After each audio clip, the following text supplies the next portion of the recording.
Hadi bunu. Salam. Şöyle İşim bu.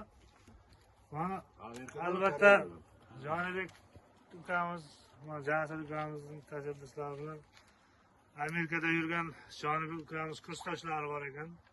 Kursdoshlar, xonadoshlari, kursdoshlari Alloh yo'liga va ko'cha uchun ehsoni bor ekan va ehson mahallamizga yo'limiz uchun ehson qilyapti. $1000 Jonibekdan keldi. Amerikada turibdi. Allah, ikkinchi $1000. Amerikadan keldi, Amerikadan. Otasiga rahmat. Bir duo qilinglar. Seshanba bitta duo qilaman.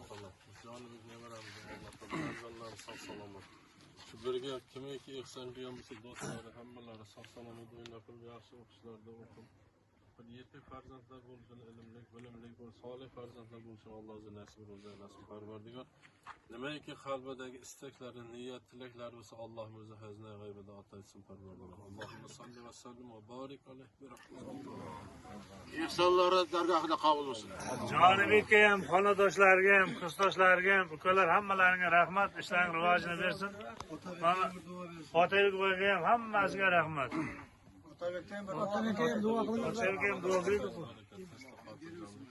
Qilgan ehsonlarni Alloh taolo o'zi dargohida qabul va maqbul aylasin. Xonadoniga fayz va barakat, tinchlik, xotirjamlik bersin Alloh. Salom Amerikadagi, Rossiyadagi sizlarga. Obod Guzardan. Hamisha mana shunday bo'linglar. Kelajakka. Kelajak avlodga boshqa narsa qoladi. Birimizdan qanday ish bo'lishidan qat'iy nazarda bitta opimiz yutamiz. Ko'chani tozalash kerak bo'lgan bo'lsa, Shunday. savob yo'liga.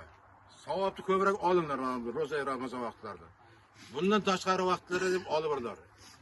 Yo'l, masjid, ko'prik, suv, qabriston, ayniqsa sizlardan keyingi avlod ham sizlardan o'rnak oladi. Otam shunday narsa qilmadi deydi vaqtida deydi.